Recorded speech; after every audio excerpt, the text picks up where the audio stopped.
Astaghfirullah. Assalamualaikum warahmatullahi wabarakatuh.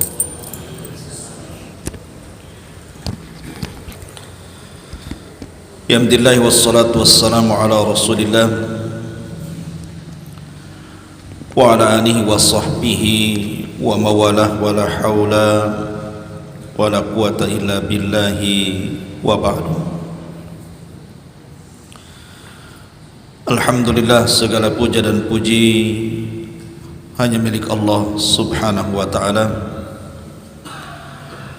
Salawat dan salam kita haturkan kepada baginda Nabi besar Muhammad sallallahu alaihi wasallam. Allahumma salli ala sayyidina Muhammad wa ala alihi wa sahbihi wa man sara ala nahjihi ila yaumiddin. Ma'asyiral muslimin, jamaah Masjid Al-Fajri rahimani wa rahimakumullah. Kita lanjutkan kajian kita, masih membahas Siratul Mustafa alaihi salatu wassalam. Dan kemarin kita sudah menjelaskan tentang peristiwa maha dahsyat Isra dan juga Mi'raj Nabi sallallahu alaihi wasallam. Maka setelah peristiwa ini kita akan membahas tentang asbab-sebab orang-orang Ansar ataupun orang-orang Madinah masuk Islam dalam peristiwa Bai'atul Aqabah. Bahasan di malam hari ini kita akan membahas tentang Bai'atul Aqabah, dan itu sebab masuk Islamnya orang-orang Ansar atau orang-orang Madinah. Ma'asyiral muslimin yang dimuliakan Allah subhanahu wa ta'ala, kita tahu bahwa ketika Nabi sallallahu alaihi wasallam sudah mulai mengalami desakan-desakan dakwah dari orang-orang Quraisy Mekah, maka Nabi sallallahu alaihi wasallam merubah taktik dakwahnya. Ketika di permulaan dakwah, Nabi sallallahu alaihi wasallam berdakwah dengan taktik sirriyah, tidak terang-terangan, door to door, selama 3 tahun. Kemudian mulai berdakwah jahriyah, terang-terangan, dengan turunnya ayat wa anzir ashiratakal aqrabin, berilah peringatan keluarga terdekat. Maka ketika kemudian dakwah secara terang-terangan, banyak sekali tantangan yang dihadapi Nabi SAW dan juga para sahabat yang ketika itu banyak orang-orang lemah pengikutnya dari kalangan budak. Sampai-sampai Nabi SAW kemudian berdakwah di luar Mekah ke Taif, pun tidak lepas daripada tantangan yang jauh lebih berat lagi. Tidak ada satupun orang Taif masuk Islam. Maka setelah peristiwa Isra Mi'raj itulah Rasul mengubah dakwahnya lagi, kembali kepada dakwah sirriyah, dakwah tidak terang-terangan, ngajak satu-satu orang. Lah disinilah Nabi SAW berjumpa dengan para pembesar Ansar dari Khazraj. Tidak banyak, beberapa orang saja, nanti saya ceritakan. Lah itu pula yang menyebabkan Nabi SAW kemudian hijrah dari Mekah ke Madinah, karena ada beberapa orang-orang Madinah itu yang masuk Islam. Kemudian mereka pulang membawa kawan-kawannya pada tahun 12 Hijriah, 1 tahun sebelum hijrah. Mereka membawa 70 orang lebih, kemudian melakukan pembaiatan yang disebut dengan Bai'atul Aqabah. Kenapa disebut Bai'atul Aqabah? Bai'at itu sumpah setia. Disebut Aqabah karena tempat bai'atnya namanya Aqabah, makanya bai'atnya disebut Bai'atul Aqabah. Lah ketika kemudian Nabi SAW mengirim Mus'ab bin Umair ke Madinah dan berhasil mengislamkan tokoh-tokoh besarnya,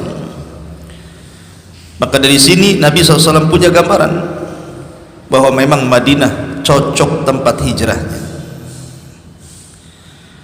Karena pada tahun yang disebut dengan Amul Hazni, kita mundur ke belakang sedikit.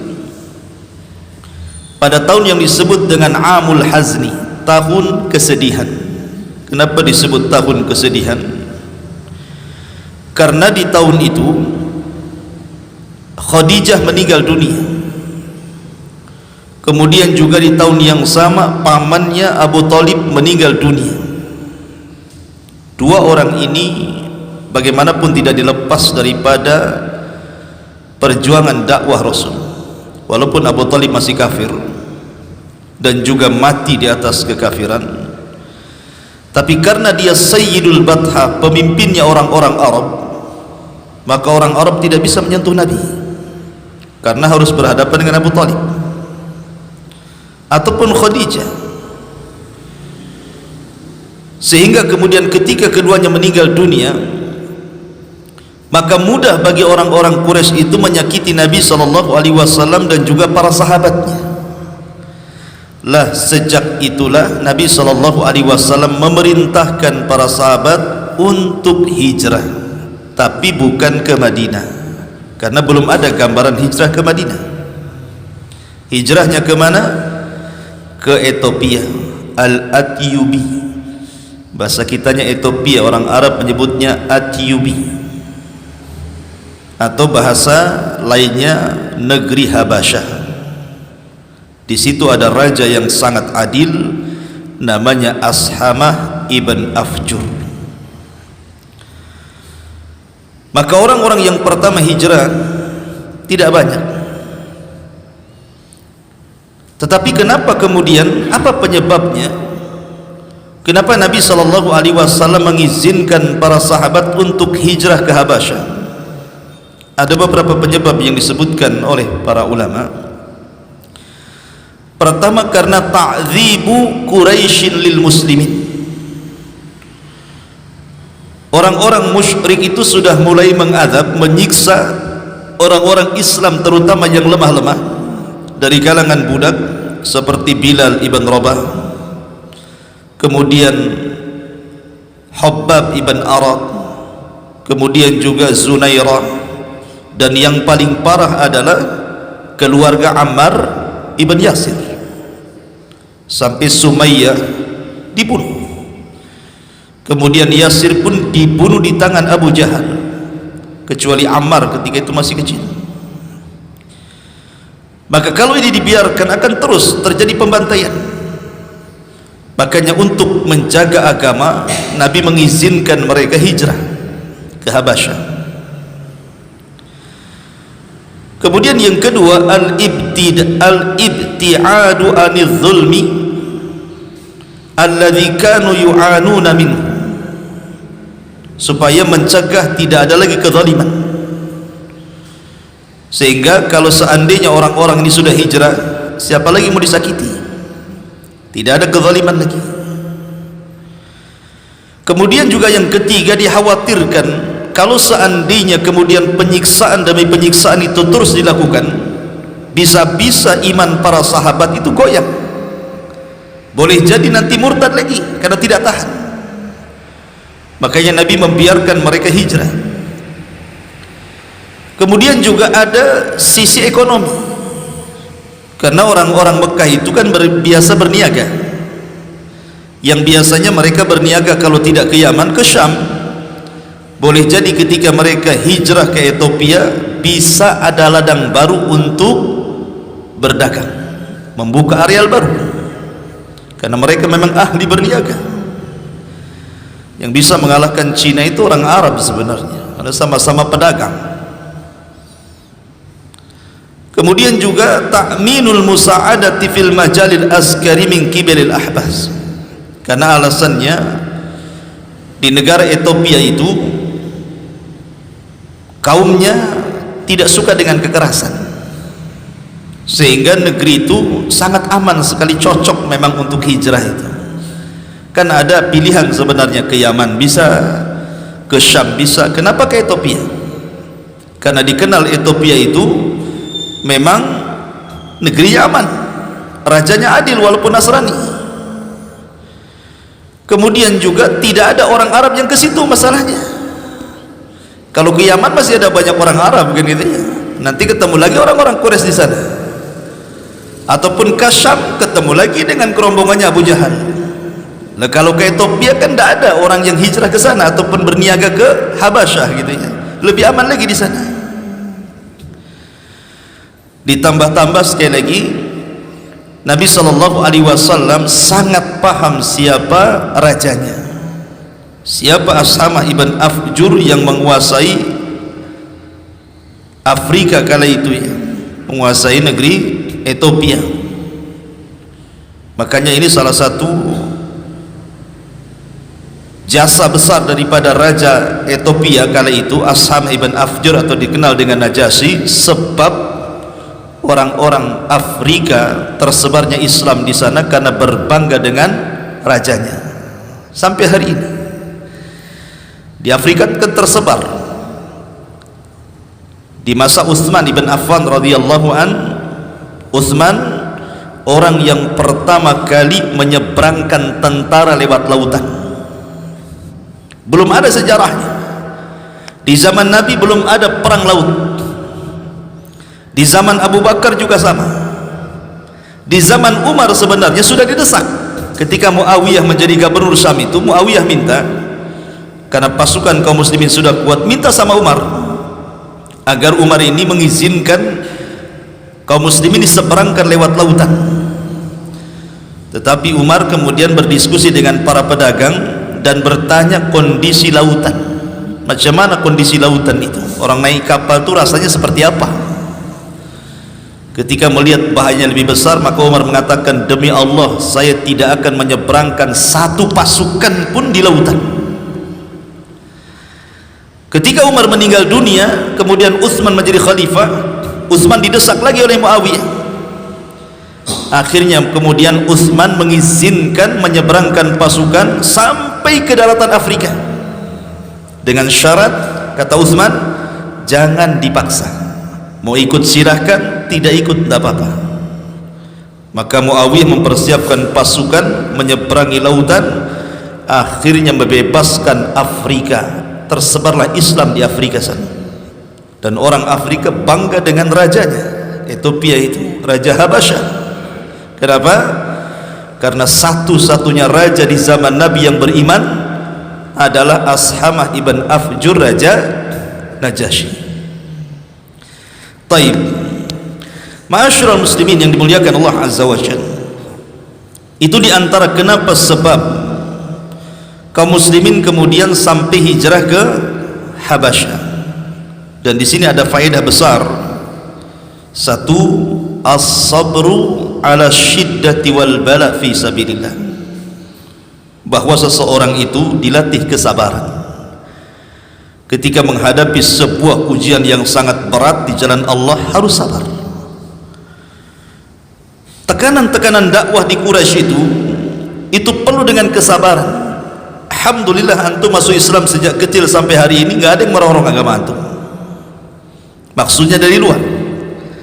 Sekarang yang merongrong agama itu bukan dari luar, dari dalam. Orang Islam sendiri yang menjelek-jelekan Islam. Orang-orang Islam sendiri yang berusaha mengaburkan ajaran Islam. Kalau dulu jelas-jelas musuhnya. Sehingga di Mekah saja mereka sudah sabar sedemikian rupa. Kemudian hijrahnya dari Mekah ke Ethiopia ini bukan hijrah yang kaling-kaling, bukan hijrah dekat jaraknya. Tidak ada pesawat, tidak ada kendaraan, paling tinggi naik unta. Unta pun makhluk hidup, bisa capek, bisa lelah. Di tengah jalan bisa saja ada perampok, kemudian dengan cuaca ekstrim yang sangat panas, dingin yang bersangatan, macam-macam. Tapi bagaimana iman para sahabat itu luar biasa, ikhwan. Saya enggak yakin kalau antum hidup di zaman itu suruh hijrah ke Habasyah, bagus kelonan aja di rumah. Mana bisa ngaji saja ya, dari Bengkong ke sini ya juga mikir-mikir, soal yang serius saja mau ngaji ya. Ma'asyiral muslimin yang dimuliakan Allah Azza wa Jalla. Jadi di sini kita melihat ada ibrah sabarnya para sahabat itu luar biasa, contoh terbesar. Kemudian yang kedua, sabatul mu'minin ala aqidatihim wa dinihim. Bagaimana kuatnya agama para sahabat itu luar biasa. Betul-betul digembleng oleh Allah Azza wa Jalla dengan berbagai macam ujian, mereka tidak murtad. Tidak ada satupun sahabat Rasul yang murtad, tidak ada. Hanya orang Syiah saja yang mengatakan Abu Bakar murtad sepeninggal Nabi, Umar murtad sepeninggal Nabi, Utsman murtad, Aisyah, Hafsah, dan hampir mayoritas sahabat murtad kecuali beberapa para sahabat katanya. Pertama Salman Al-Farisi, Miqdad ibn Aswad, Abu Dzar Al-Ghifari, Ali bin Abi Thalib. Enak kali murtadkan Abu Bakar. Kalau kita banding-bandingkan Abu Bakar dengan Ali, jauh. Abu Bakar itu orang nomor 2 setelah Nabi, dari segi iman, dari segi pengorbanan, dari segi apapun. Bagaimana mereka mengatakan Abu Bakar kafir, Umar kafir? Mana akalnya? Tidak ada satu sahabat yang murtad. Ma'asyiral muslimin yang dimuliakan Allah Azza wa Jalla. Kemudian juga faedahnya di sini, lihat bagaimana kasih sayang Rasul kepada sahabatnya. Rasul tidak mau ada orang yang disiksa lagi. Makanya Nabi SAW memiliki kasih sayang yang luar biasa kepada umatnya. Daripada engkau ditekan, disiksa di sini, sudahlah cari tempat yang tenang ibadah di sana. Ini bentuk kasih sayang Nabi pada umatnya. Dan dari sini pula Allah sedang mempersiapkan bagi orang-orang yang beriman bahwa Islam ini bukan hanya milik orang Arab. Dengan hijrahnya para sahabat ke beberapa negara di luar Arab, Allah sedang mempersiapkan bahwa Islam juga akan tersebar di Afrika. Dan betul di zaman Utsman, Afrika dikuasai kaum muslimin. Dan hari ini banyak orang Islam di sana. Ma'asyiral muslimin, bagaimana kisah hijrah ini? Ma'asyiral muslimin yang dimuliakan Allah Subhanahu wa taala. Hijrah ke Afrika, Ethiopia atau Habasyah itu dilakukan 2 kali. Yang pertama al-hijratul ula ilal Habasyah, hijrah yang pertama ke Habasyah. Nanti ada lagi hijrah yang kedua. Lah ketika kemudian para sahabat Nabi SAW mendapatkan tekanan dari para pembesar Quraisy,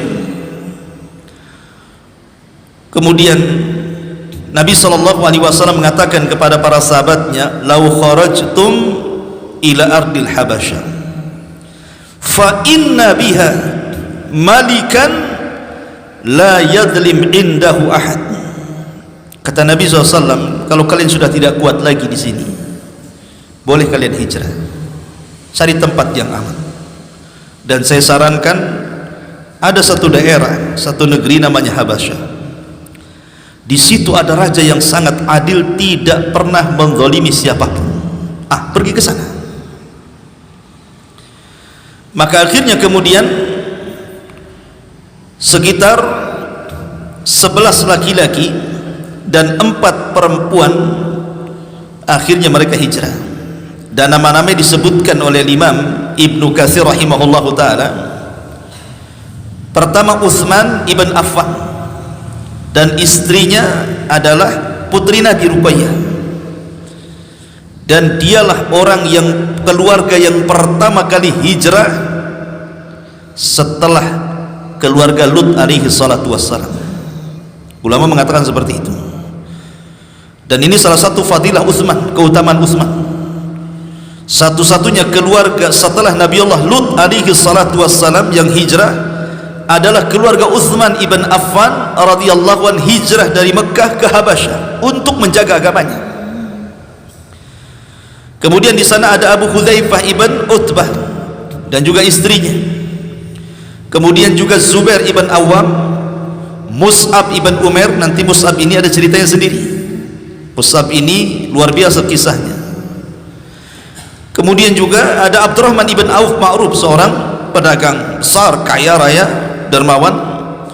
Kemudian Abu Salamah ibn Abdil Asad, kemudian Utsman ibn Mad'un, kemudian Amir ibn Rabi'ah, kemudian Abu Sibrah ibn Abi Rahmin, kemudian Hatib ibn Amr, Suhail ibn Baydha, Abdullah ibn Mas'ud yang suaranya disejajarkan dengan malaikat Jibril ketika baca Quran.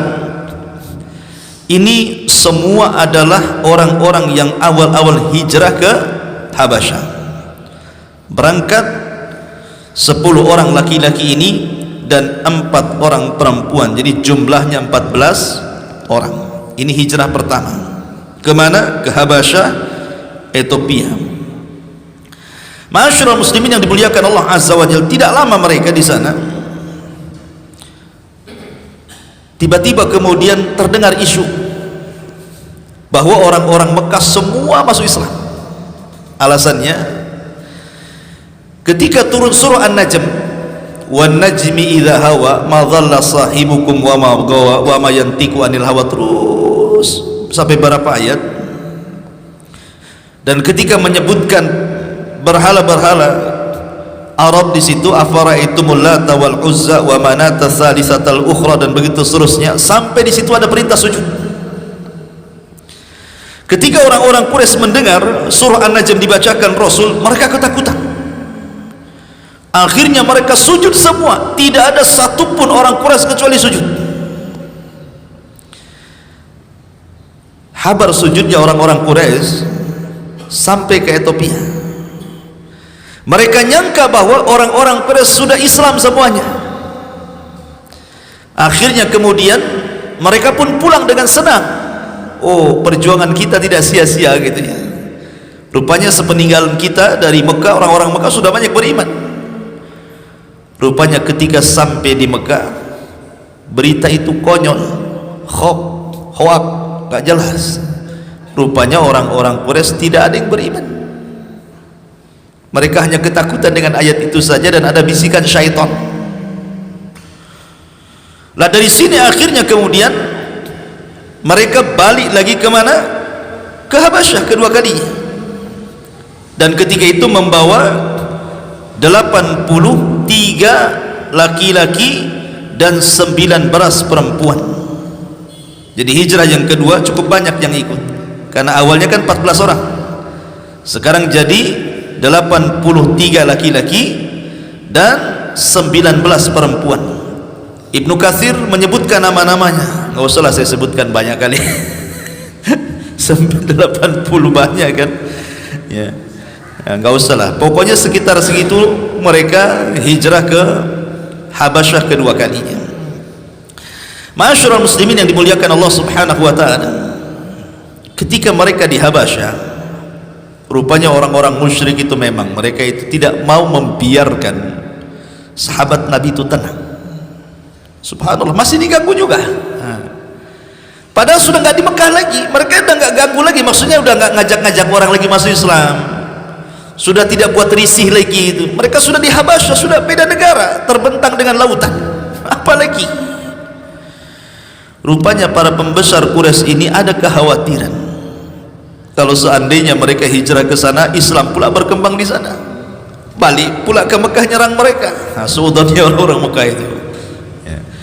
Akhirnya kemudian mereka mengutus 2 orang pembesarnya yang memang dikenal oleh Raja Ashamah ibn Afjur, Raja Najasyi itu, namanya Amr ibn As. Ini masih kafir ya, karena nanti Amr bin As juga akan masuk Islam, tetapi telat masuk Islamnya, sama dengan kisahnya Khalid bin Walid. Amr bin As dan Khalid bin Walid ini orang-orang yang telat masuk Islam. Rasul sudah hijrah lama di Madinah, baru datang masuk Islam. Makanya peperangan yang pertama kali dilibatkan dari dua orang ini, Khalid bin Walid, adalah perang Mu'tah melawan Romawi. Itu perang pertama yang dilalui oleh Khalid ibn Walid radhiyallahu anhu. Lah, yang diutus pertama adalah oleh pembesar Quraisy ini, pertama Amr ibnul As dan Ammarah ibn al-Walid. Dua orang ini dua-duanya pembesar dan seorang peniaga. Namanya peniaga itu karena mereka suka kesana kemari. Jadi mereka ke Persia, ke Romawi, jadi kena raja-raja.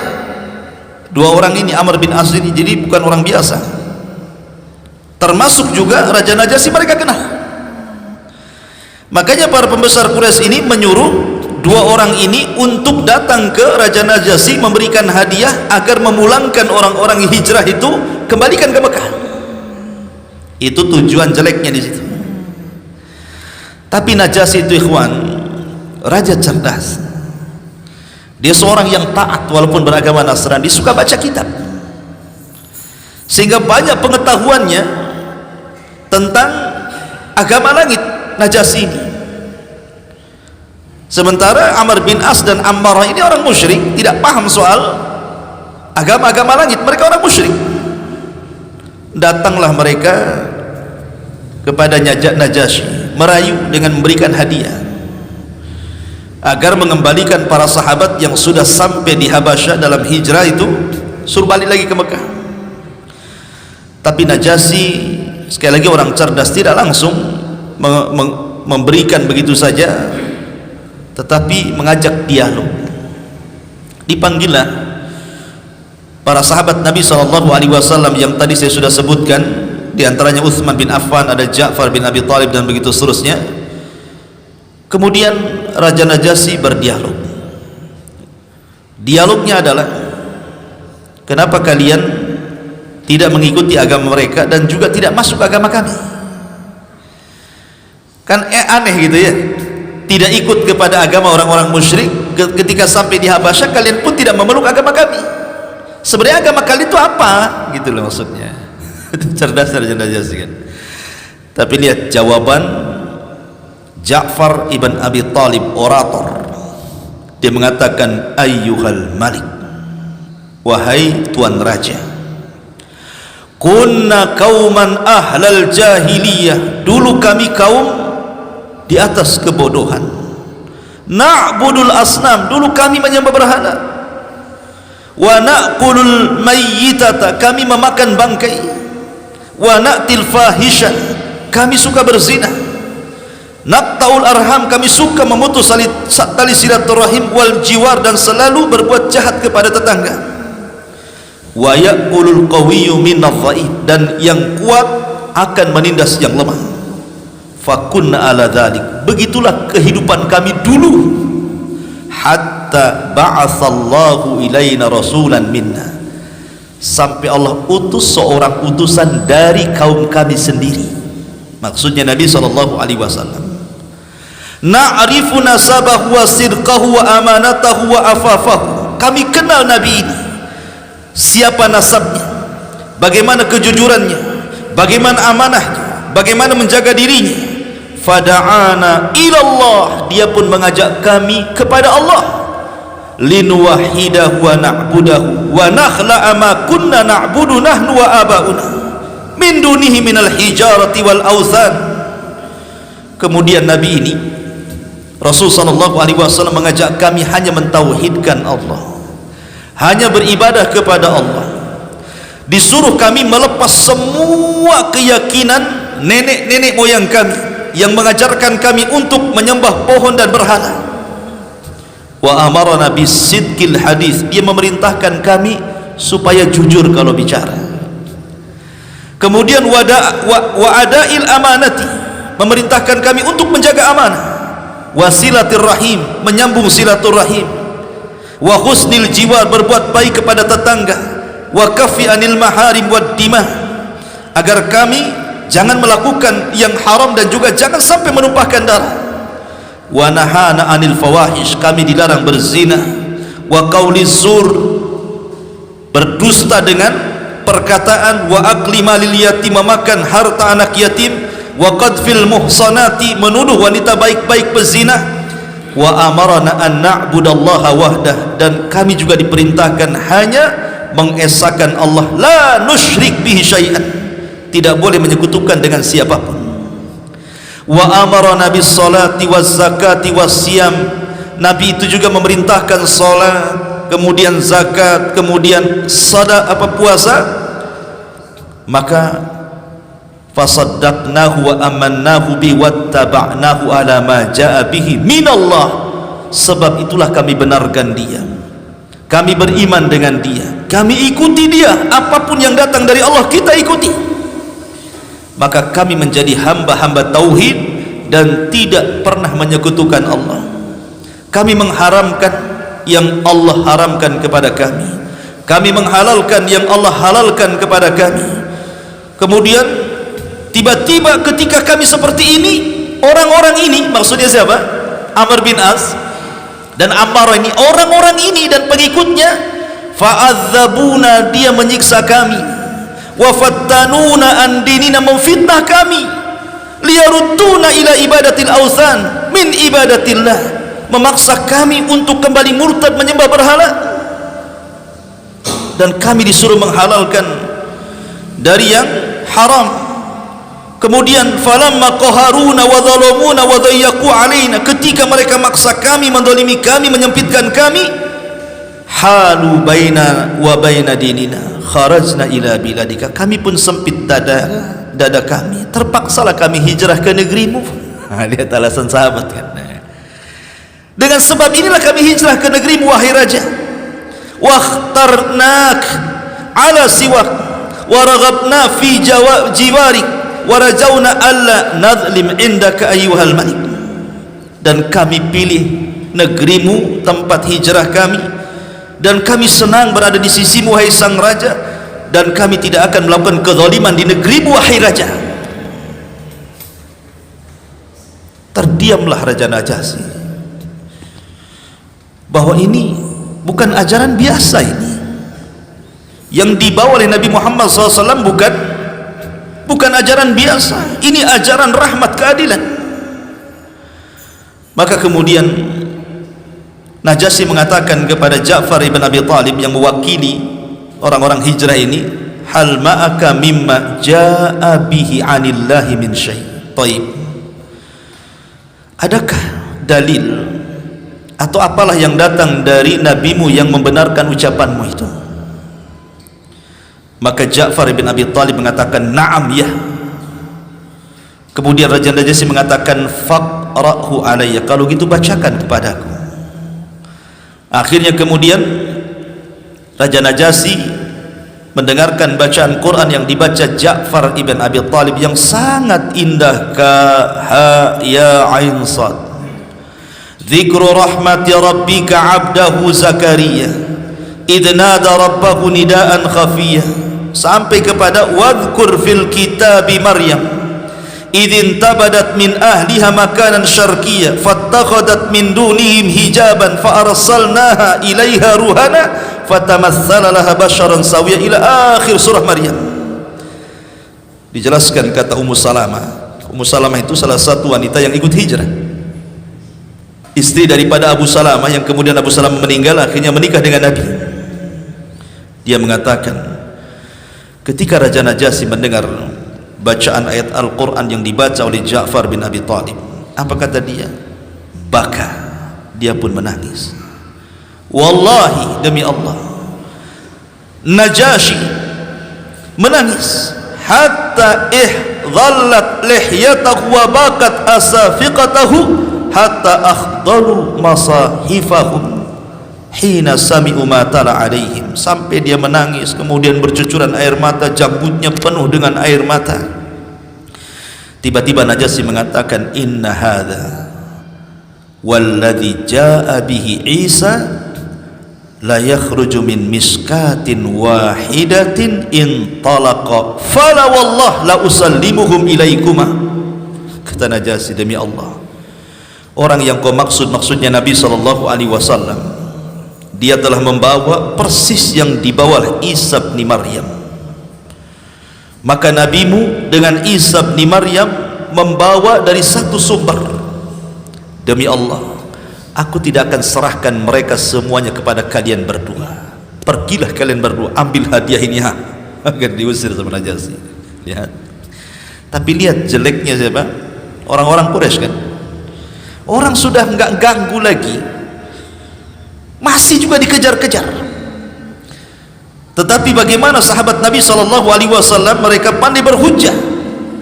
Sebab itulah mereka istiqamah dalam agama. Makanya pentingnya ilmu, ikhwan. Karena hanya dengan ilmu lah orang bisa istiqamah itu. Jangan tinggalkan majelis ilmu, di mana saja ada majelis ilmu antum hadir. Karena hanya dengan itu antum bisa istiqamah. Ma'asyiral muslimin yang dimuliakan Allah Azza wa Jalla. Kembali ke depan. Tadi kan kita tarik ke belakang, kita tarik ke depan. Kita tinggalkan orang-orang yang hijrah di Habasyah.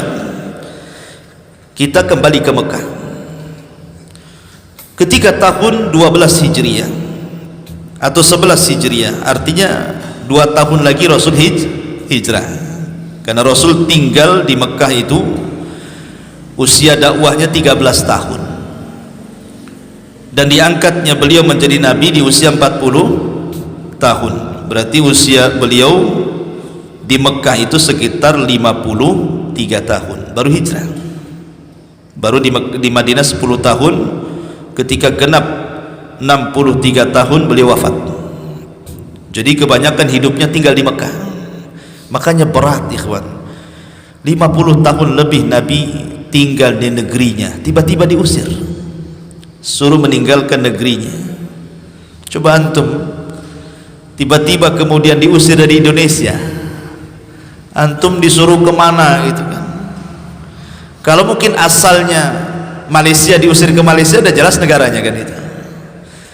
Tetapi ini kan tempat kelahirannya di Mekah, tiba-tiba kemudian diusir ke tempat yang bukan asal kelahirannya, kan berat, ikhwan. Berat sekali tantangan Rasul itu.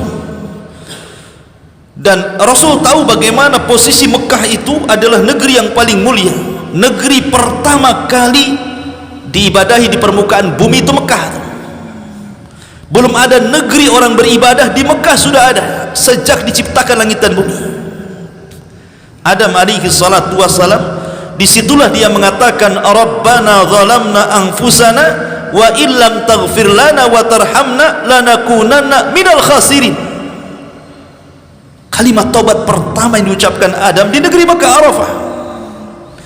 Jadi Nabi SAW seolah-olah kemudian bicara dengan tanah haram, tanah Mekah, demi Allah engkau tanah yang paling kucintai, yang paling bersih, yang paling indah, macam-macam dipuji Rasul. Kalau bukan karena kaumku mengusirku, aku tidak akan meninggalkan dirimu. Sedihnya Nabi meninggalkan Mekah ini. Tetapi ikhwatu fiddin, ada alasannya kenapa Rasul kemudian akhirnya memilih kota Yathrib dulunya, kemudian disebut Madinah setelah hijrahnya Rasul. Ada sebabnya. Ketika 11 Hijriah, para pembesar Ansar dari Khazraj dulu, karena Ansar itu terbagi menjadi 2 kabilah. Satu kabilah Khazraj dan satu kabilah Aus. Dan Khazraj itu lebih besar daerahnya dibandingkan Aus, sehingga kemudian banyak orang-orang Khazraj datang ke Mekah untuk haji. Tentu haji ala jahiliyah, ya kan, karena belum sampai hidayah kepada mereka, yang disebut dengan nuqaba Ansar, para pembesar Ansar. Ma'asyiral muslimin yang dimuliakan Allah Subhanahu wa taala, siapa saja mereka itu? Orang-orang yang kemudian awal-awal dari kalangan Ansar yang hijrah ataupun yang melaksanakan haji.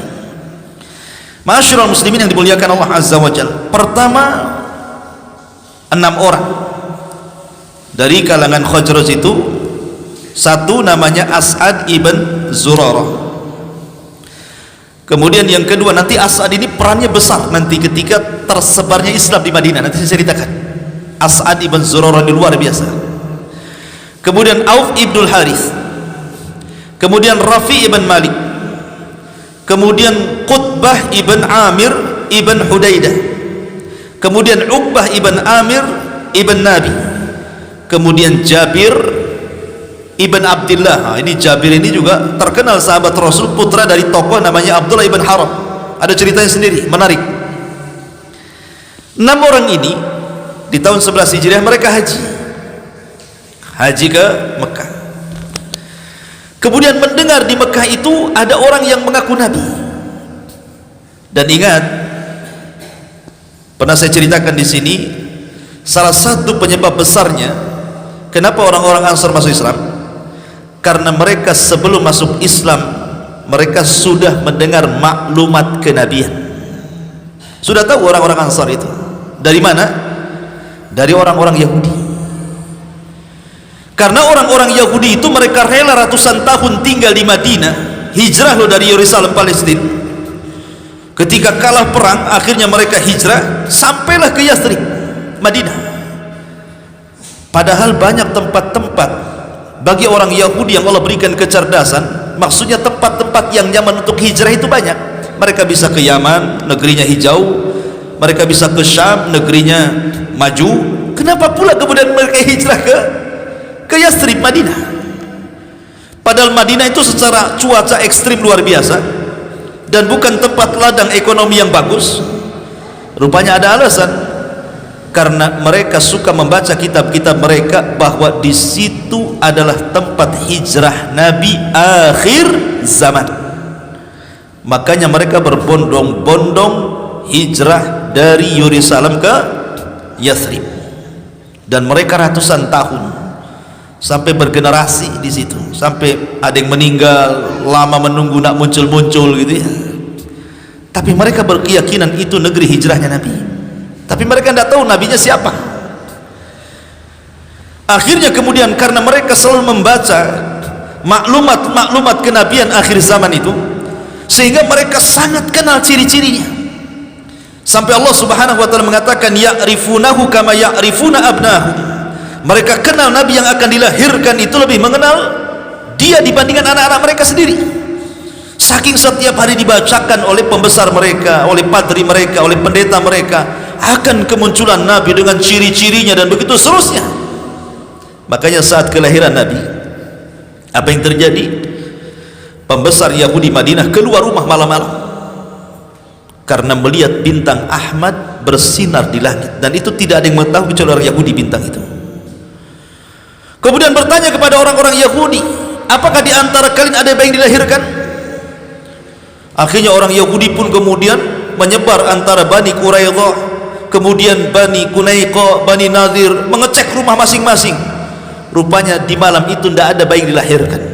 Mulai gamang nih, kok nggak ada ya? Padahal itu ciri-ciri kelahirannya sudah ada, tapi kok nggak ada satupun orang Yahudi Madinah yang malam itu melahirkan anaknya. Akhirnya kemudian pembesar Yahudi ini berusaha mengontak orang Mekah, Yahudi yang ada di Mekah, ada nggak di sana yang lahir malam itu? Rupanya Yahudi yang ada di Mekah mendengar bahwa ada seorang wanita namanya Aminah, dia melahirkan seorang anak, dan kakeknya adalah Sayyidul Arab Abdul Muttalib. Akhirnya penasaran kan nih, dilihatlah bayi itu. Rupanya ketika dilihat semua ciri-ciri kenabian ada di bayi itu. Menangislah pembesar Yahudi dan mengatakan apa? Zahabat nubuwatu Bani Israel, telah hilang kenabian Bani Israel dan telah diambil orang Arab. Ya kan? Makanya kenapa kalau antum membaca surah Al-Baqarah paling detail Allah menjelaskan tentang kisah Bani Israel. Baik panggilan pertama ya Bani Israel adkuru ni'mati allati an'amtu alaikum, kemudian panggilan kedua juga selalu Allah mengingatkan nikmat-nikmat yang telah Allah berikan kepada nenek moyang Bani Israel. Karena surah Al-Baqarah itu satu surat turun di Madinah. Jadi dari awal Al-Baqarah sampai akhir itu semua Madani, karena turun di kota Madinah. Satu surat itu, dan kebanyakan isinya cerita tentang Bani Israel. dan isinya adalah nikmat yang Allah anugerahkan kepada Bani Israel. Maksudnya nenek moyang Bani Israel, nenek moyangnya orang-orang Yahudi yang ada di Madinah. Allah ingatkan kepada mereka tentang nikmat yang telah Allah anugerahkan kepada nenek moyang mereka dari keturunan Yakub itu. Tetapi orang-orang Madinah, Yahudi Madinah, ketika diingatkan nikmat akan moyang-moyang mereka, bukannya sadar, malah mereka kemudian menentang. Sebab penentangan itulah Allah cabut kenabian mereka dan Allah subhanahu wa ta'ala berikan kepada bangsa Arab. Ma'asyiral muslimin yang dimuliakan Allah. Nah, orang Yahudi itu ketika di Madinah selalu bertikai dengan Khazraj dan Aus, selalu perang, mau perang terus. Kadang-kadang sengaja mengadu domba dua kabilah ini, dan selalu sesumbar. Kalau seandainya mereka, namanya perang, kadang menang, kadang kalah, kadang perang, itu sudah wajar. Apabila mereka kalah, mereka mengancam, tunggu saja, nanti kalau Nabi akhir zaman muncul di tengah-tengah kami habisi kalian. Itu sesungguhnya orang-orang Yahudi itu. Jadi terekamlah di orang-orang Ansar itu ketika masa musyriknya mereka. Jadi orang-orang Khazraj dan Aus merekam ucapan mereka. Dari situlah orang-orang Madinah itu memiliki maklumat kenabian bahwa akan ada nabi, akan ada nabi, akan ada nabi, dan mereka selalu mendengar ciri-cirinya. Makanya ketika kemudian 6 orang ini dari pembesar Ansar yang tadi disebutkan namanya, pada tanggal 11 Hijriah, pada tanggal 11 dari kenabian Nabi SAW, mereka haji. Tiba-tiba mereka mendengar bahwa ada di Mekah orang ngaku Nabi, namanya Muhammad SAW. Mulailah mencari berita. Setelah berjumpa, subhanallah, tidak waktu lama, ketika kemudian mereka datang kepada Nabi SAW, Rasul membacakan ayat-ayat Al-Quran, bagaimana ajaran Islam yang sesungguhnya. Karena mereka sudah ada maklumat kenabian masalahnya, maka tidak butuh waktu lama, 6 orang ini langsung bersyahadat, asyhadu an la ilaha illallah wa asyhadu annaka rasulullah. Dan mereka mengatakan, yang dicari-cari orang Yahudi itu ada di sini. Sebelum mereka beriman, kita dahului beriman, katanya. Kan gitu ya. Sebelum mereka beriman, prasangkanya orang-orang ini, kita dahului mereka beriman, dan kita dahului perangi mereka, karena mereka selalu mengancam kami. Dibalik sama orang-orang Ansar ini, berimanlah 6 orang ini. Kemudian mereka pun pulang. Kemudian mereka mengatakan kepada Nabi, wahai Rasul, sebaiknya kau kirim ke tempat kami seorang juru dakwah, ajarkan kami Quran di sana. Di sini Nabi SAW mengirim seorang sahabat namanya Mus'ab ibn Umair. Catat nama ini orang paling berjasa, Mus'ab ibn Umair. Kalau antum punya anak, kasih nama Mus'ab bin Umair ya. Nabi mengutus siapa? Mus'ab bin Umair. Dan Nabi itu kalau ngutus orang bukan kaleng-kaleng, apalagi kaleng kongguan. Jadi Nabi itu kalau ngutus itu dicari orang yang paling ganteng, yang paling bagus fisiknya, yang paling cerdas otaknya, yang paling lihai bicaranya, retorikanya orator, dan pandai melobi orang, dan punya akhlak yang bagus, lembut orangnya Mus'ab bin Umair ini. Subhanallah, Nabi itu tidak sembarang ngutus orang. Kayak antum ini gak kepilih kalau hidup di zaman itu. Mudah emosi. Jadi Mus'ab bin Umair dipilih. Berangkatlah Mus'ab bin Umair ke Madinah. Yang dituju kabilah namanya Abdil Ashhal, kabilah besar di Madinah. Ma'asyiral muslimin yang dimuliakan Allah Azza wa Jalla. Lah dari sinilah kemudian Mus'ab pun berangkat menuju kota Madinah. Sesampainya di Yathrib, maka Mus'ab bin Umair ini kemudian tinggal di rumah siapa? As'ad ibn Zurarah. Karena As'ad itu tadi dari 6 orang yang pertama masuk Islam dari para pembesar Ansar. Maka As'ad, karena dia yang minta kepada Rasul mengutus Mus'ab bin Umair, maka Mus'ab pun menginap di rumah As'ad ibn Zurarah. Lah di sini ma'asyiral muslimin yang dimuliakan Allah Azza wa Jal, tiba-tiba ketika mendengar orang-orang Yathrib ini, Khazraj dan Aus ini, terutama orang-orang Aus dulu ya, karena Khazraj tadi sudah masuk Islam duluan kan. Nah, kita cerita orang Aus sedikit. Jadi di Aus itu ada dua pembesar tokohnya Aus, namanya pertama Sa'ad ibn Mu'adz. Ini wali Allah, kematiannya bergoncang arsy Allah. Bayangkan makhluk Allah terbesar bisa bergoncang gara-gara kematian siapa? Sa'ad ibn Mu'adz. Ini tokoh pertama Aus. Kemudian di sana ada namanya Usaid ibn Khudair, wali Allah juga. Dia kalau baca Quran malaikat turun. Nanti ada ceritanya kalau antum baca sirah sahabat, sirah Usaid ibn Khudair. Wah, itu kalau baca Quran malaikat turun, bercahaya langit itu. Jadi yang satu karomahnya arasnya bergoncang itu ya, yang satu karomahnya malaikat turun. Dua orang ini wali Allah betul. Jadi ketika mendengar As'ad ibn Zurarah ini membawa orang aneh dari Mekah, membawa ajaran baru dari Mekah, marahlah Usaid ibn Khudair ini. Dia pengen mengusir orang itu. Datanglah Usaid bin Khudair menuju rumahnya As'ad ibn Zurarah itu. Datang-datang ada maki-maki itu Usaid bin Khudair ini, dan mengancam-ngancam gitu. Ngapain orang Mekah datang ke Madinah katanya? Apakah engkau akan membodohi orang-orang lemah di antara kami? Pulang kau ke sana, jangan duduk di sini gitu. Langsung diusir, datang aja langsung diusir sama Usaid bin Khudair ini. Tapi Mus'ab bin Umar ini orang yang cerdas berdiplomasi, ikhwan. Dia mengatakan kepada Usaid bin Khudair, begini wahai Tuan Usaid, gimana kalau seandainya kau duduk sebentar? Aku akan menjelaskan tentang agama yang kubawa. Kalau seandainya cocok dengan telingamu, alhamdulillah. Kalau tidak cocok, saya balik. Tidak usah diusir.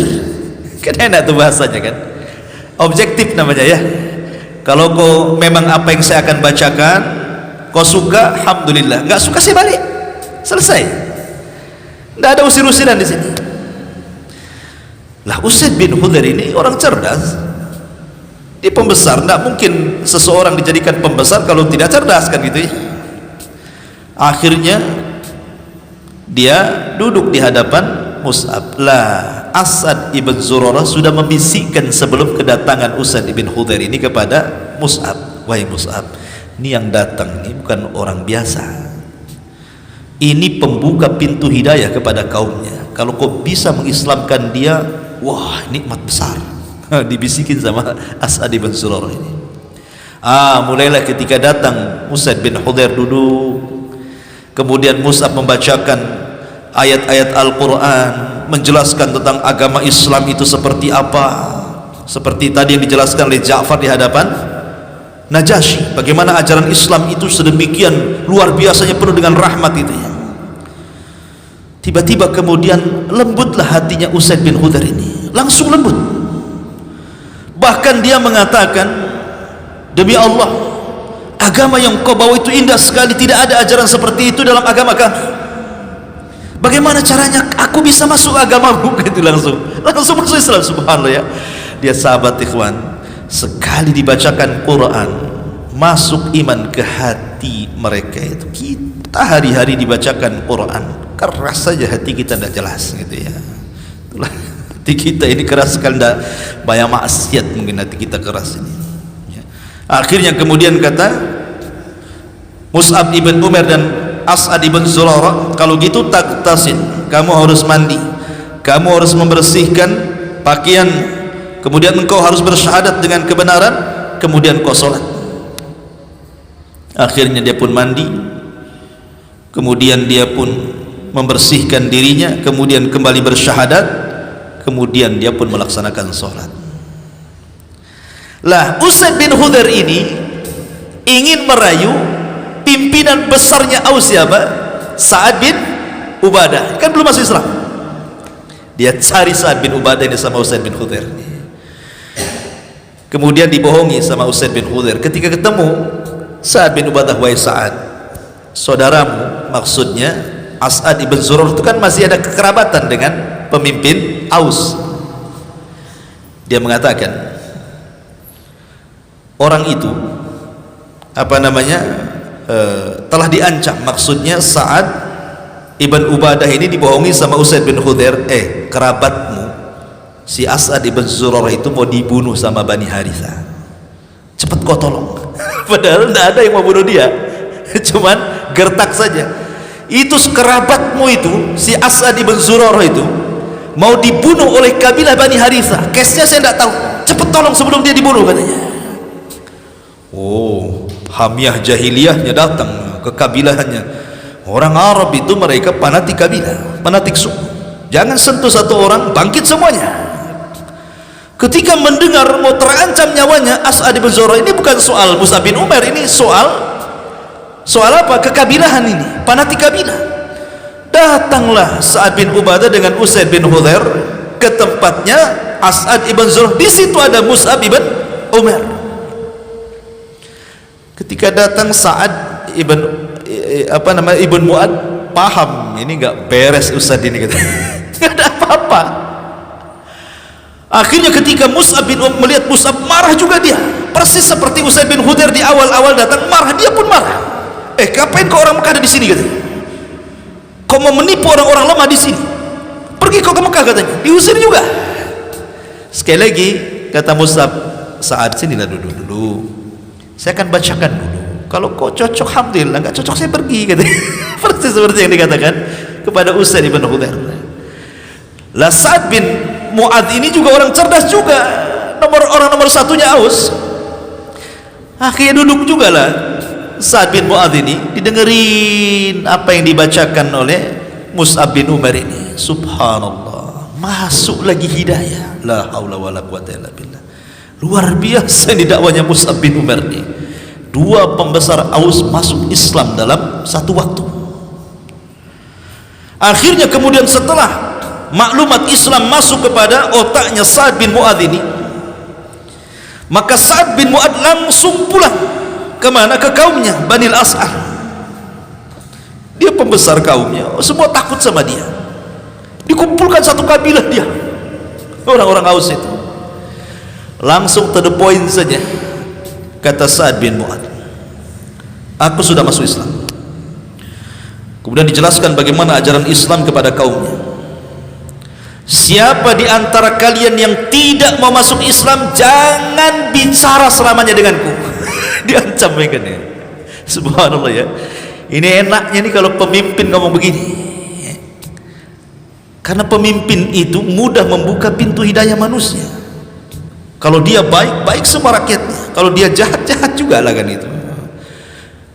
Katanya Sa'ad bin Mu'ad, siapapun yang tidak masuk dalam Islam, tidak mengucapkan dua kalimat syahadat, jangan bicara denganku. Takutlah kaumnya, dia pembesar. Apalagi Usaid bin Khudair juga pembesarnya udah masuk Islam. Akhirnya satu semua satu kabilah masuk Islam. Aus itu bayangkan ya, luar biasa. Karena Khazraj sudah lebih dahulu masuk Islam, ya kan, pembesarnya sudah ke Mekah duluan di musim haji kan. Ini kan cerita Aus di sini. Akhirnya merembetlah kepada siapa? Pembesar Khazraj. Siapa? Sa'ad ibn Ubadah. Ketika dua manusia ini masuk Islam, Sa'ad bin Mu'ad dan Sa'ad bin Ubadah, dua Sa'ad, mudah ngapalnya. Sa'dan, dua Sa'ad, satu Sa'ad bin Mu'ad, satu Sa'ad bin Ubadah, satu pemimpin Aus, satu pemimpin Khazraj. Ketika dua-duanya masuk Islam, satu kabilah Aus masuk Islam, satu kabilah Khazraj masuk Islam, itulah disebut dengan Ansar. Kalau antum pengen tahu siapa Ansar itu, Ansar itu gabungan dari dua kabilah, Khazraj dan Aus. Pemimpin Aus Sa'ad bin Mu'ad, pemimpin Khazraj Sa'ad bin Ubadah. Inilah sebab Islamnya orang-orang Ansar ya. Paham sampai di sini? Maka akhirnya kemudian mereka datang pada tahun ke-12 kan itu ya. Akhirnya kemudian yang tadinya 6 orang datang kepada Nabi SAW pada tahun 12 Hijriah, haji kedua kali setelah tahun depannya, maka mereka melakukan pembaiatan yang disebut dengan baiat Aqabatil Ula, baiat Aqabah yang pertama tahun 12 Hijriah. Kemudian terjadi lagi pembaiatan yang kedua yang disebut dengan bai'ah Aqabah Tsaniyah. Baiat yang kedua itu ketika pasca hijrah, mendekati waktu hijrah Nabi, di awal-awal tahun ke-13 sebelum hijrah Nabi. Datanglah sekitar 73, 74, 75, pokoknya di bawah 80 lah, dan di atas 70. Datanglah orang-orang Madinah haji lagi di tahun ke-13 ke Mekah. Mereka lah berjumpa dengan Nabi SAW di tempat yang disebut dengan Aqabah. Maka sekali lagi baiatnya disebut baiat Aqabah yang kedua. Aqabah lagi. Nabi ketika itu hanya berdua dengan Abbas. Abbas ini masih kafir, Abbas ini. Tapi karena walaupun bagaimanapun kafirnya Abbas, orang-orang jahiliyah itu fanatik, kabilahnya masih kokoh. Takut kalau seandainya tiba-tiba kemudian 70 orang lebih ini berjumpa dengan Rasul, takut ada apa-apa dengan Nabi. Akhirnya Abbas menemani Nabi SAW untuk menghadap siapa? Rombongan kedua kalinya yang hendak berbaiat pada baiatul Aqabah Tsani. Berjumpalah di Aqabah. Sebelum terjadi pembaiatan ini, maka Abbas mengingatkan orang-orang Ansar ini dan mengatakan, orang yang kalian akan baiat ini, dia keluargaku, dia orang yang paling kami sayangi, kami melindungi, kami hormati. Apakah saya yakin kalau seandainya saya serahkan saudaraku ini kepada kalian, kemudian kalian bawa ke kota Madinah, kalian jamin keselamatannya? Padahal masih kafir Abbas ini, tetapi dia membela Nabi. Sekali lagi hamiyah jahiliyah karena kesukuan di sini. Makanya jasa Abbas inilah, ketika Abbas ikut perang dalam Badar, Abbas ini ikut tentara siapa? Abu Jahal. Dia di belakang tentara Abu Jahal melawan tentara kaum muslimin di perang Badar itu. Ketika setelah hijrah, Abbas ikut perang melawan Nabi. Tapi Nabi mengingatkan kepada orang Ansar, nanti kalau terjadi perang jangan bunuh Abbas. Itu diantara jasanya, jangan bunuh Abbas. Makanya ketika terjadi perang Badar nggak dibunuh Abbas, kena tawanan. Kemudian setelah itu masuk Islam setelah perang Badar. Tapi di sini Nabi SAW diingatkan, setelah kemudian terjadi perjanjian mereka akan melindungi Nabi SAW, maka mereka pun melakukan pembaiatan yang kedua, namanya bai'ah Aqabah yang kedua. Apa janji setia pada bai'at Aqabah pertama dan pada bai'at Aqabah yang kedua? Adapun pada bai'at Aqabah yang pertama,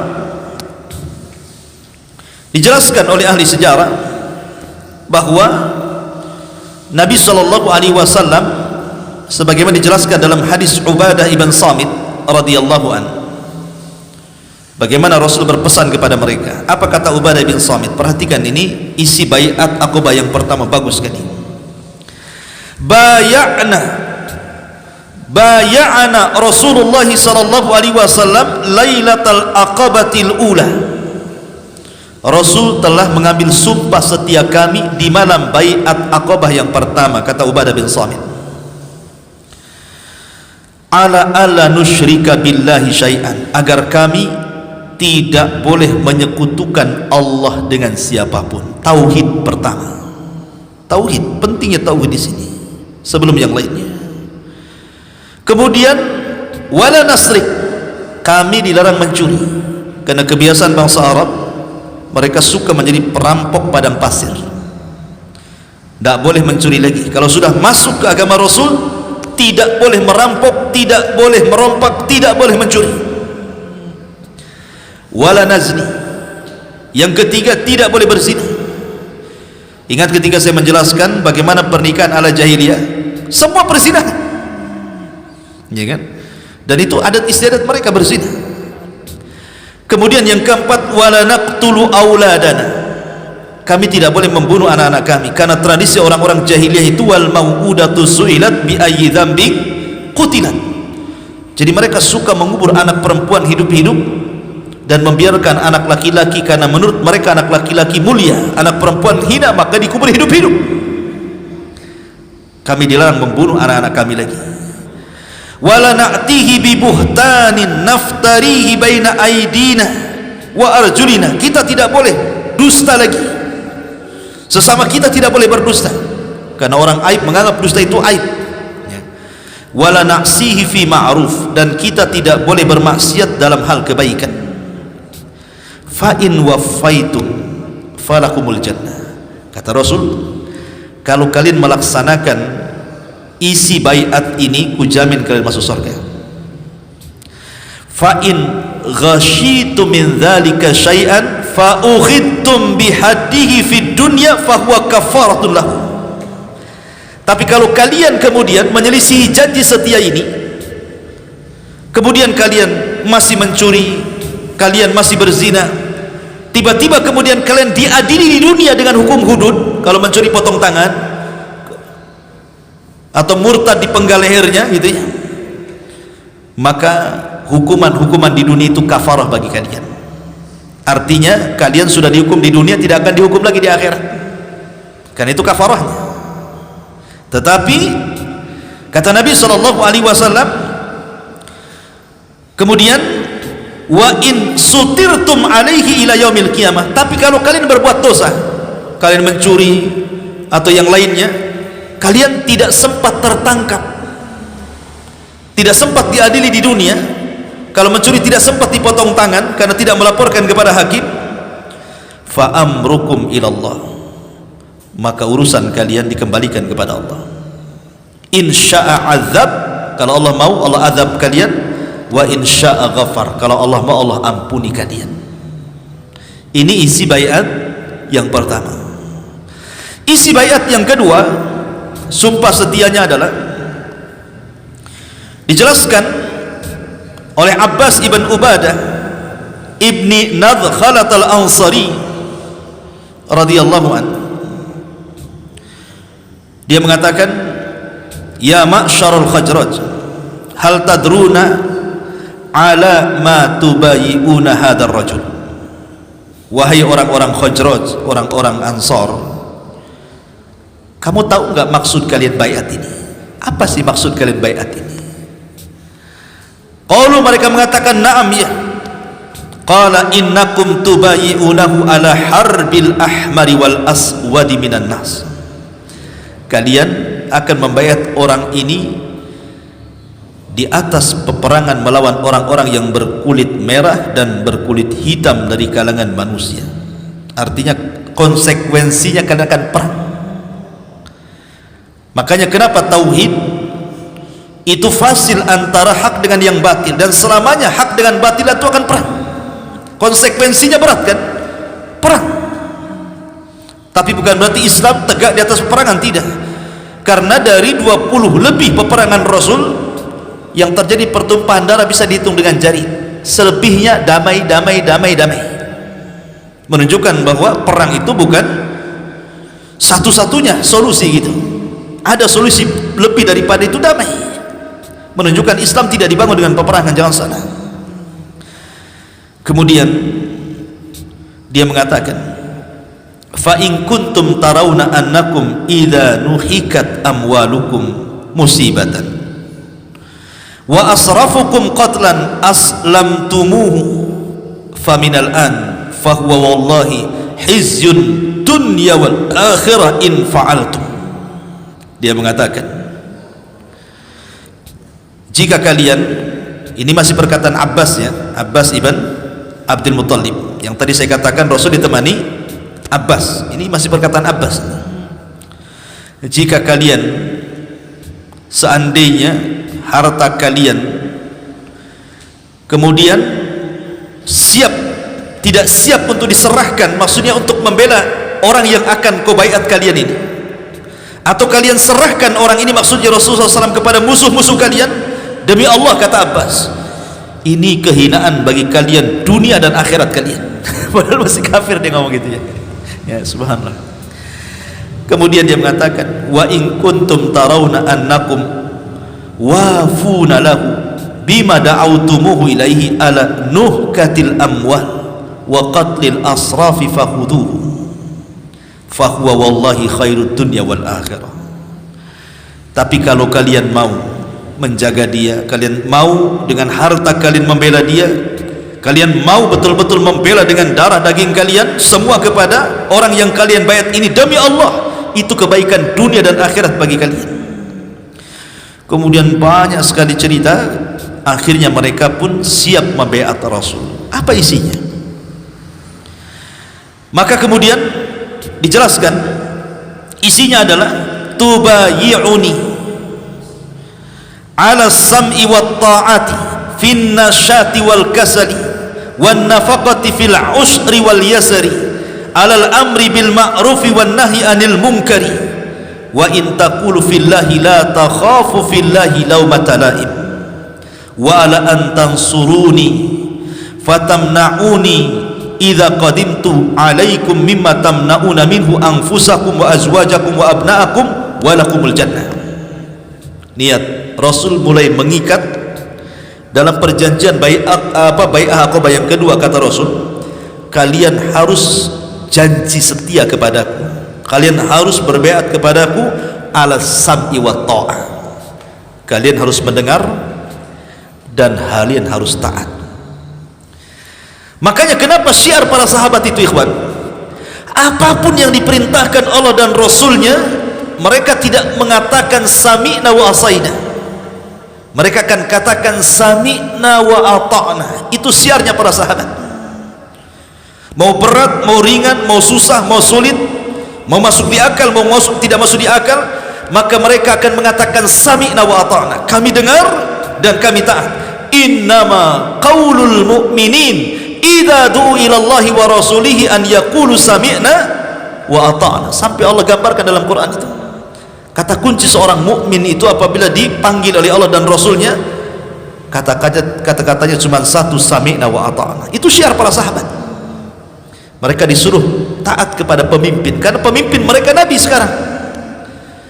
Maka ini juga syiar ahli sunnah wal jamaah, kita harus taat kepada pemimpin, kita harus taat kepada pemerintah kita, tidak boleh memberontak. Dilarang kita memberontak kepada pemerintah yang sah, karena itu wataknya orang-orang Khawarij. Ala sam'i wa ta'ah fin nasyati wal kasal, baik kalian ketika semangat atau kalian ketika lemah, tetap kalian harus taat dan mendengar. Kemudian wan nafaqati fil usri wal yasri, dan kalian siap menginfakkan harta-harta kalian, baik kalian di waktu senang atau kalian di waktu susah. Makanya kenapa orang-orang para sahabat itu luar biasa, ikhwan, dalam infak mereka itu tidak pernah terbayang oleh kita bagaimana mereka berinfak seolah-olah mereka tidak takut kemiskinan. Lihat Abu Bakar, semua hartanya diinfakkan, ikhwan. Mana ada orang sekarang semua harta diinfakkan? Kalau ada kejadian semua hartanya diinfakkan, langsung dibilang ODGJ. Oh, tahu yang ODGJ? Apa ODGJ itu? Hah? ODGJ gangguan jiwa. Ya, orang gila.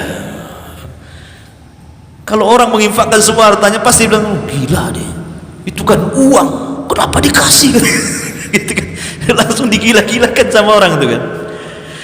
Orang waras dibilang gila, gimana orang gila itu? Ya. Ma'asyiral muslimin yang dimuliakan Allah Azza wa Jalla, alal amri bil ma'rufi wan nahyi anil munkar, dan kalian siap memerintahkan manusia kepada kebaikan. Bukan hanya itu saja, mencegah manusia dari kemungkaran. Orang mudah mengajak kebaikan, solat bisa, tapi ketika di atas kemungkaran belum tentu orang bisa mencegahnya.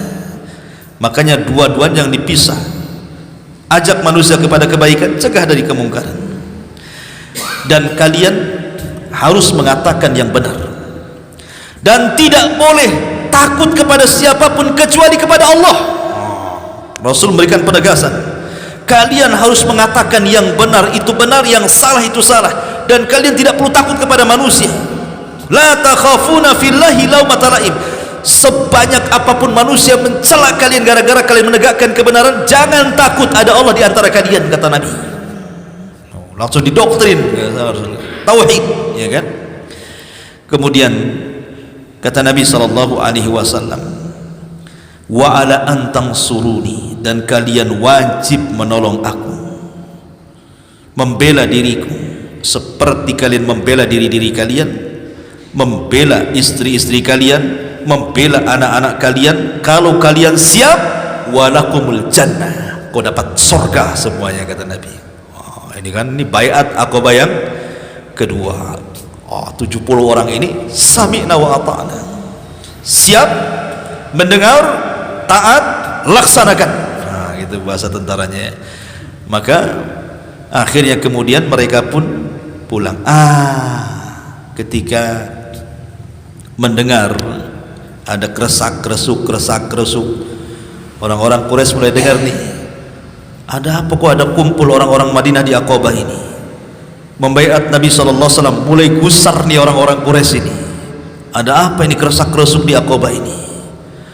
Dari situlah akhirnya mereka pun mulai menekan orang-orang Madinah. Tetapi yang 70 lebih ini banyak yang selamat, mereka keburu pulang ke Madinah sebelum kemudian dihadang oleh orang-orang Mekah. Cuma 2 orang saja yang kemudian tertangkap. As'ad ibn Zurarah tangkap, tapi kemudian lepas. Yang satunya dibawa ke Mekah, tapi kemudian mendapatkan perlindungan, akhirnya lolos juga dan selamat semuanya sampai di kota Madinah. Sejak itulah dari baiat Aqabah yang kedua tersebarlah Islam di kota Madinah dengan sebab dakwah Mus'ab ibn Umair tadi. Rasul dengar di Madinah berkembang Islam, kemudian yang di Habasyah juga itu dengar bahwa di Madinah sudah banyak orang. Disitulah mulai penekanan dakwah Rasul semakin dipersempit dan mulai ada ancaman pembunuhan.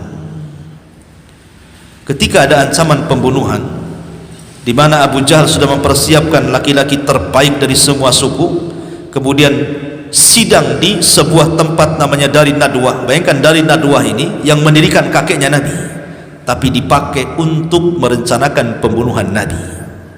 Ya, mereka sidang di situ, mencari solusi gimana caranya membunuh Nabi.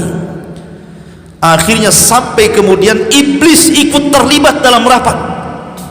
Kira-kira nih, kalau iblis ikut terlibat dalam rapat, apa yang terjadi dalam rapat itu? Iblis ikut rapat.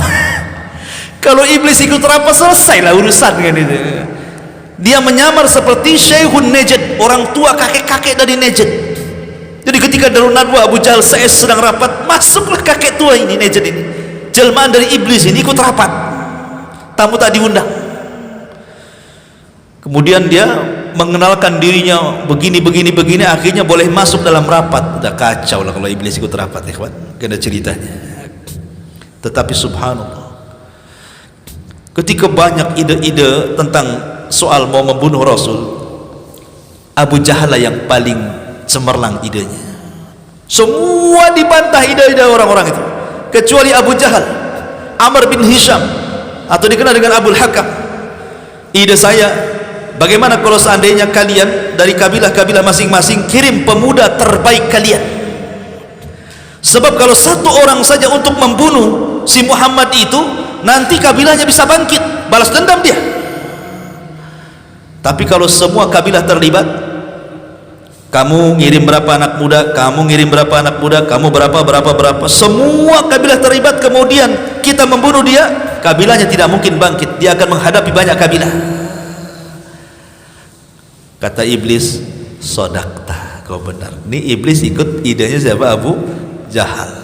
Bayangkan, iblis ikut Abu Jahal, harusnya Abu Jahal ikut iblis kan? Subhanallah ya, Abu Jahal kan.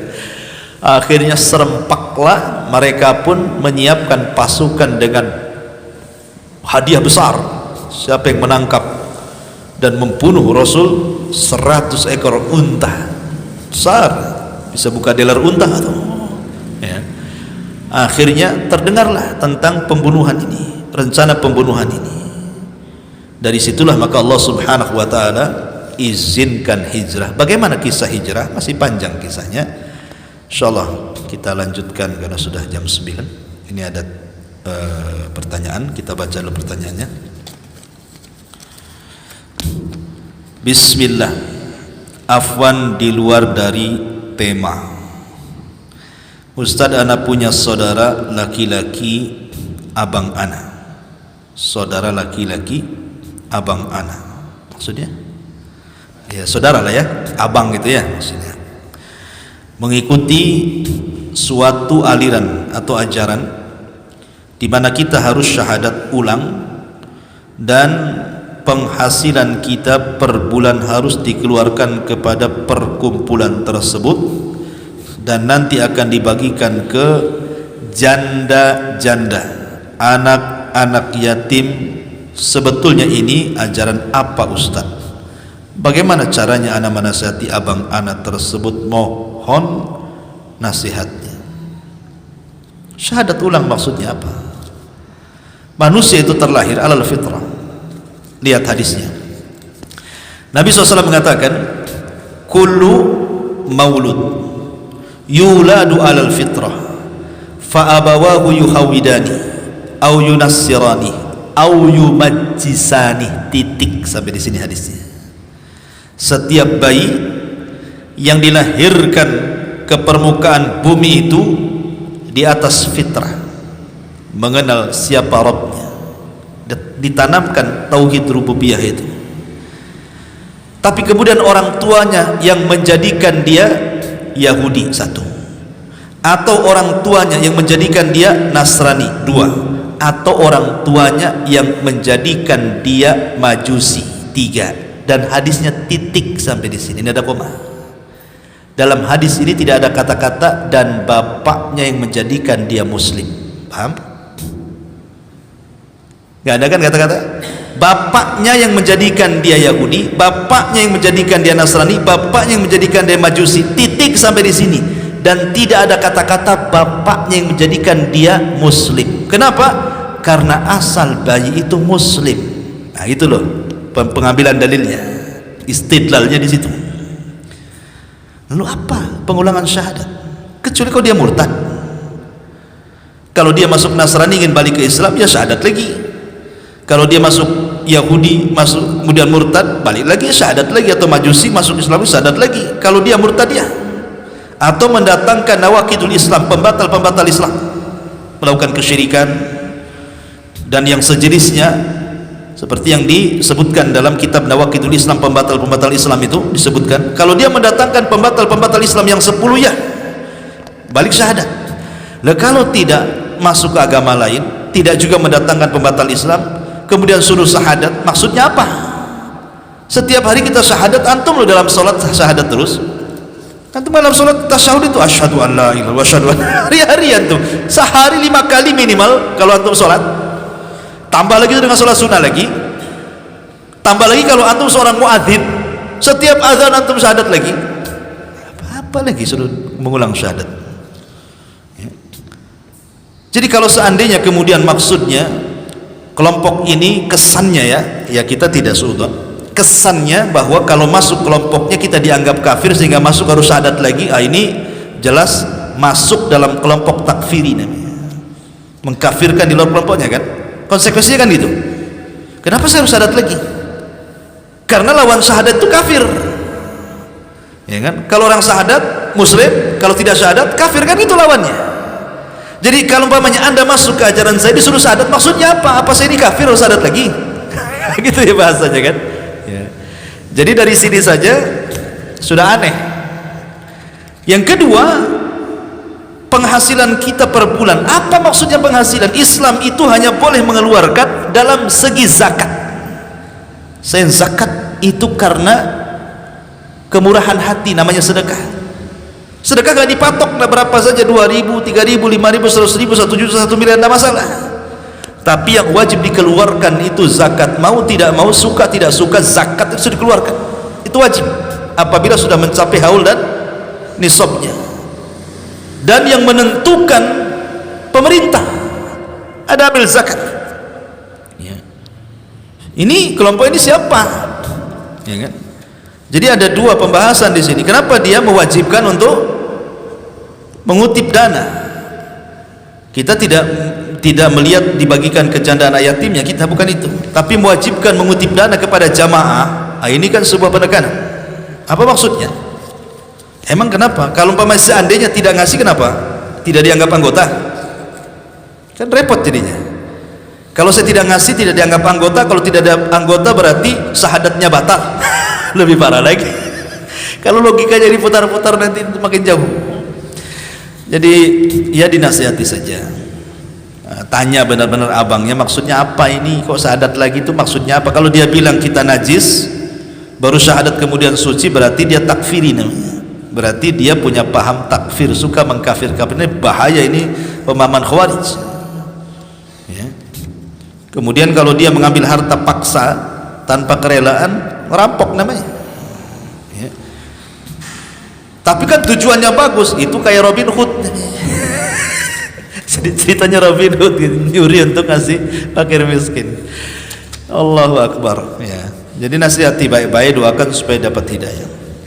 Taib, cukup. Subhanaka bihamdika asyhadu an la ilaha illa anta astaghfiruka wa atubu ilaik. Allahu taala alam. Assalamualaikum warahmatullahi wabarakatuh.